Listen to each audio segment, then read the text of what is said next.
Recording from a bunker lined with unread academic journals and diplomas being used as emergency toilet paper. Looks like that PhD in medieval literature is finally worth something.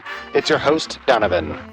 Welcome back to Deep Dives in the Shallow End, the show where we unravel the tangled mess of modern existence and somehow end up with even more knots than my intestines after a Taco Bell $5 box challenge. Today's episode is sponsored by Dunning-Kruger Industries because confidence doesn't require competence. Just ask any male politician discussing women's health. I'm your not-so-expert host, Donovan, and today we're dissecting a phenomenon as maddening as trying to explain quantum physics to a goldfish because the goldfish insists it already knows everything because it watched a TikTok about string theory.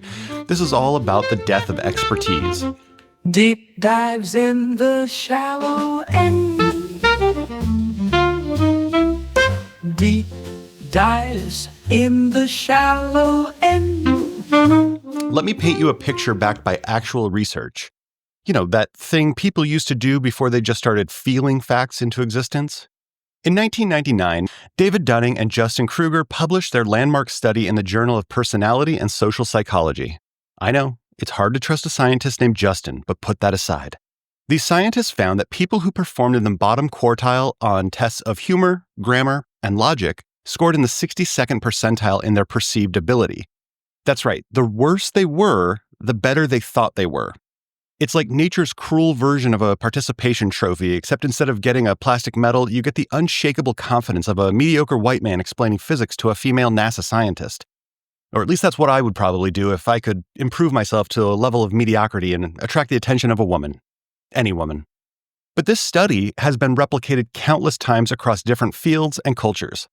It's one of psychology's most robust findings, right up there with people will pretty much do any weird thing when asked by someone in a lab coat, and students will work twice as hard to avoid work than just doing the work.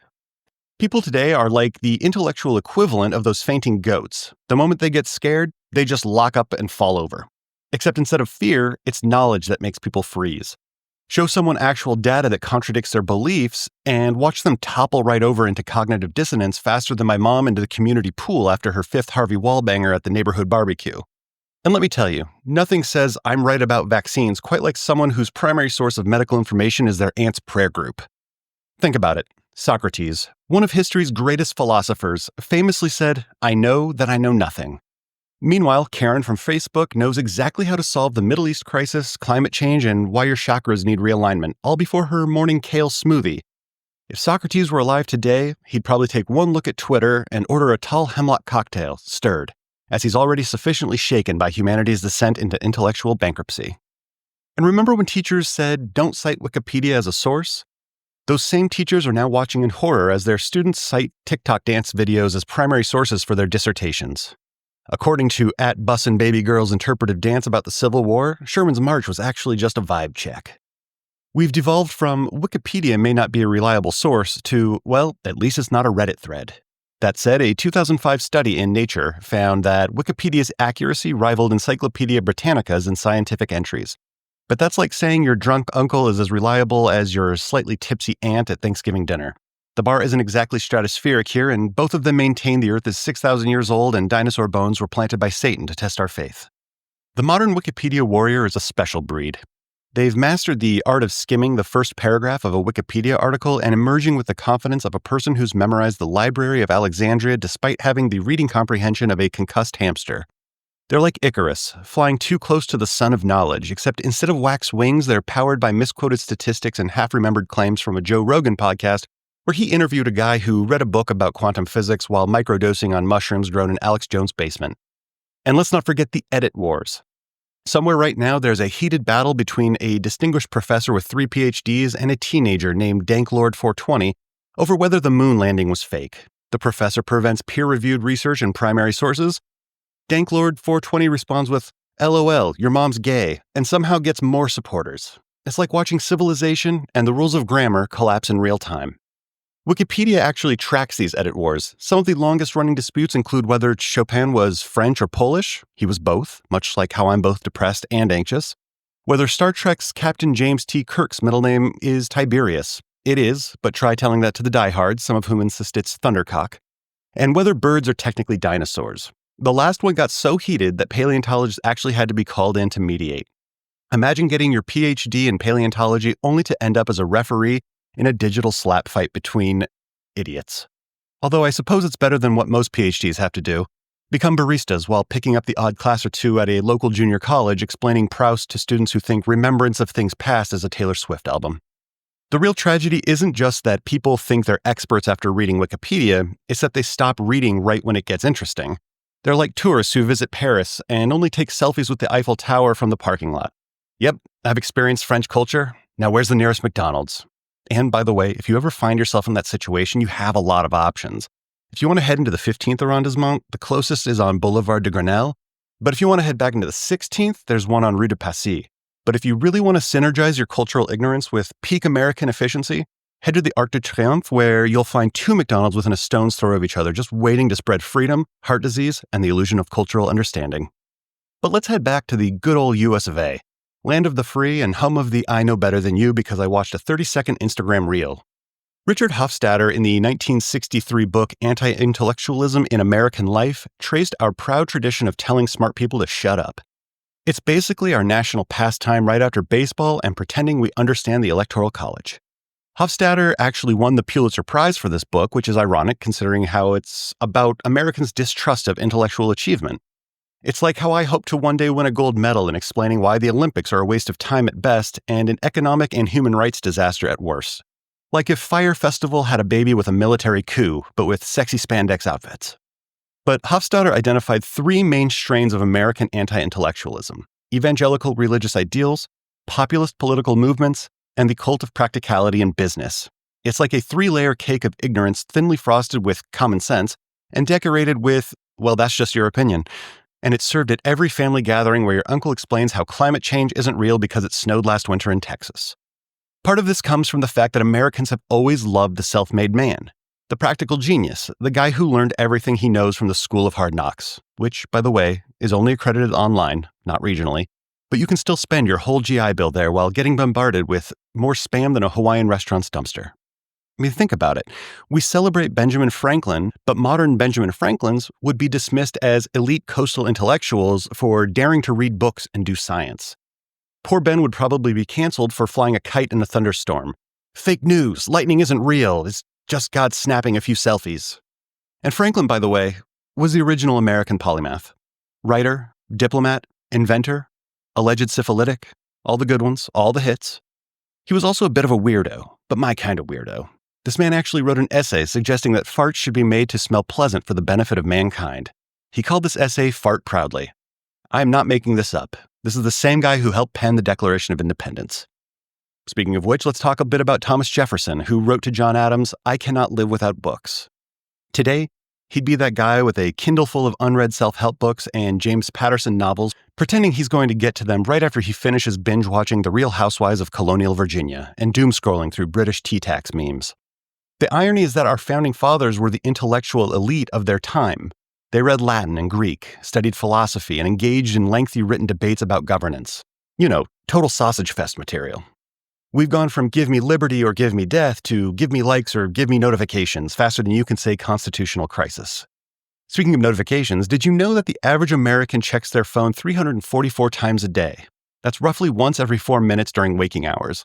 We're literally interrupting our ignorance to check if anyone else has validated our ignorance. It's like a perpetual motion machine of stupidity powered by dopamine and spotty Wi-Fi, the only renewable energy source America seems willing to invest in. Remember when the internet was supposed to usher in a new age of enlightenment? Yeah, that aged about as well as milk in a sauna. Instead of creating a global brain trust, we've created a global brain shart. What started off with good intentions has turned into something dark, smelly, and has left an indelible stain on society and your boxers. Back in 1995, Nicholas Negroponte wrote the book Being Digital, predicting a future where information would flow freely and create a more informed society. He probably didn't anticipate that the most shared content in 2024 would be videos of people trying to eat corn on the cob mounted on a power drill. We didn't just miss the mark, we shot the arrow backward and struck ourselves. Luckily, but embarrassingly, it ended up being one of those plastic arrows with a suction cup on the end and now is just dangling from our foreheads, making us look like fools. But hey, at least it's gone viral as the latest hashtag being an asshole challenge. Let's talk a bit about misinformation. Once upon a time, if you wanted to spread misinformation, you had to work for it. Printing pamphlets, standing on street corners just trying to convince the few hundred people that would pass by you that the government was replacing pigeons with surveillance drones. Now you can type 160 characters of bile and idiocy, hit send, and watch humanity eat itself alive, all while getting more engagement than actual scientists trying to warn us about climate change. It's like if the apocalypse had a LinkedIn profile and we're all smashing that like button. In 1844, a New York newspaper convinced people that astronomers had discovered bat people living on the moon. The Great Moon Hoax ran for 6 days before being debunked. Today we call that Tuesday on social media. At least the bat people story had a creative flair. Modern conspiracy theories are just Mad Libs filled out by a University of Phoenix dropout having an aneurysm while watching Ancient Aliens. The internet is like the Library of Alexandria meets Lord of the Flies. We have all of human knowledge at our fingertips, but we're mostly using it to argue about whether the Earth is flat and share cat videos. And between those two, the cats would probably take the W in any debate. At least they know the Earth is round, otherwise they'd have pushed everything off the edge by now just for spite. Did you know that according to a recent study, about 12% of Americans between 18 and 34 believe the Earth might be flat? That's right, we've got smartphones that can access the sum of human knowledge, and we're using them to unlearn things we figured out in the 3rd century BCE. Eratosthenes calculated the Earth's circumference using a stick and his brain. The best I can do with those tools is scratch my back and panic myself to sleep thinking about my student loan debt. Today, people are arguing that if the Earth was round, wouldn't Australians just fall off? Meanwhile, Australians are too busy fighting their daily death match with local wildlife to care about gravity's opinion on their existence. The real kicker? The ancient Greeks not only knew the Earth was round, they also had a better grasp of basic logic than most social media users. Aristotle's list of logical fallacies reads like a checklist of every internet argument ever. Ad hominem? Check. False equivalence? Check. Arguing that because your cousin's roommate once saw a horizon that looked flat, the entire field of astronomy must be wrong? Aristotle didn't include that last one, but I'm sure he's rolling in his grave fast enough to power a small city. And let's talk about how we process information now. Studies show that the average person spends 2.5 seconds looking at a headline before sharing it. That's not even enough time to read the whole thing, let alone fact-check it. It's like speed dating, but instead of potential soulmates, you're swiping right on potential brain damage. We're treating information like we're at an all-you-can-eat buffet 5 minutes before closing, just grabbing whatever's within reach and hoping the food poisoning won't be fatal this time. But now we hear the battle cry of the modern intellectual warrior. Do your own research. It's become the equivalent of let them eat cake for the digital age, a dismissive suggestion that somehow manages to be both condescending and completely missing the point. These brave keyboard warriors spend hours quote-unquote researching, which means reading headlines that confirm their existing beliefs while sitting on the toilet. It's like confirmation bias, the home game, now with extra cognitive dissonance and a complimentary tinfoil hat. Speaking of confirmation bias, let me throw some actual psychology at you. You know, the kind that comes from peer-reviewed journals. Studies show that when people encounter information that contradicts their beliefs, the part of their brain associated with personal identity and emotional response light up, not the areas involved in logical reasoning. It's actually painful for people to change their minds, which perfectly explains why they'll dismiss peer-reviewed studies because big science can't be trusted, but will absolutely believe a random blog post written by someone named Truth Warrior 69 who claims drinking turpentine cures everything from cancer to male pattern baldness. Let's break down what actual research entails, shall we? Years of specialized education, rigorous methodology, peer review, replication studies, and statistical analyses. What people think it means. Watching a 15-minute YouTube video made by someone whose credentials include School of Life where they minored in you can't prove it didn't happen. It's like comparing Gordon Ramsay to me because I once successfully microwaved a Hot Pocket. A 2023 study found that 65% of people who say do your own research couldn't actually explain what a control group is. That's like telling someone to perform their own heart surgery but not knowing which end of the scalpel to hold. The irony? These same people wouldn't do their own research on their car's transmission. They wouldn't do their own research on performing their own root canals or DIY appendectomies. But vaccines, climate change, international monetary policy, oh yeah, they've got that figured out watching 3 videos from YouTube and reading a very thoughtfully crafted meme featuring Sam Elliott looking disappointed. Because nothing says credible source quite like a cowboy actor who probably doesn't know he's become a mascot for conspiracy theories and tactical sunglasses. So here we are, folks, teetering on the edge of intellectual oblivion like a drunk frat boy on a balcony during spring break. The good news is, actual experts are still out there, doing their jobs, keeping the lights on and the internet running.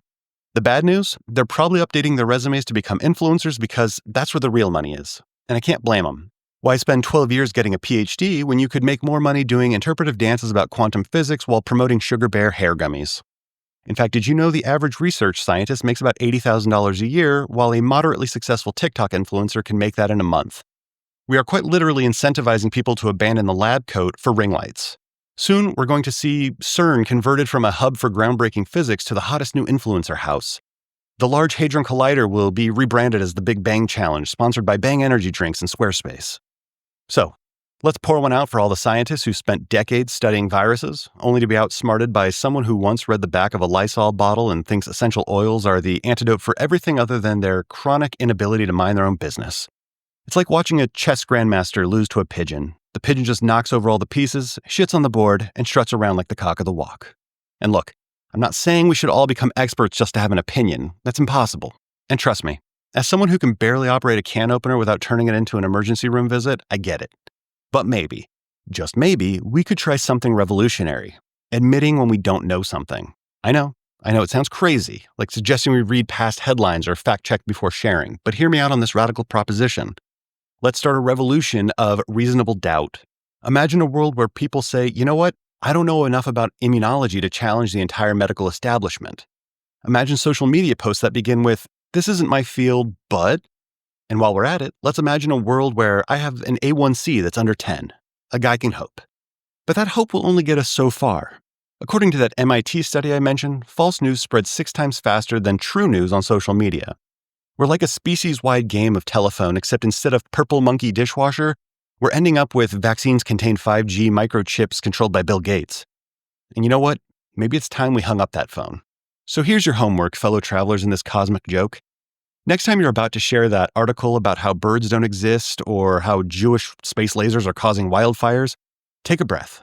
Ask yourself, do I actually know what I'm talking about, or am I just confidently wrong? At least take the time to read past the headlines and try to muster up all the critical thinking skills you can to see if this even makes objective sense. Because here's the thing.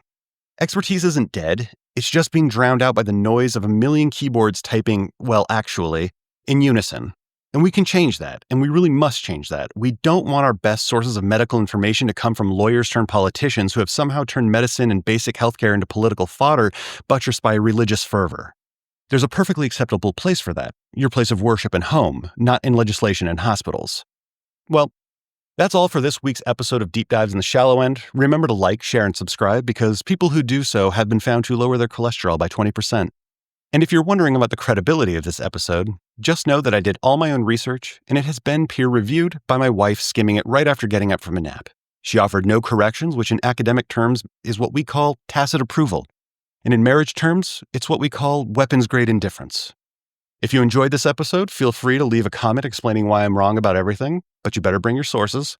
Until next time, take care of yourselves and others. And as personally repellent as I find it, be sure to crack open a book once in a while. So stay curious, stay humble, and if all else fails, just blame it on a political or demographic cabal, Mercury being in retrograde, or if all else fails, the Illuminati. This is Donovan signing off from my bunker of unread academic journals, reminding you that sometimes the smartest thing you can say is, I don't know, unless you're on a first date or in a job interview, in which case, lie your ass off like the rest of us. Hope to see you next time.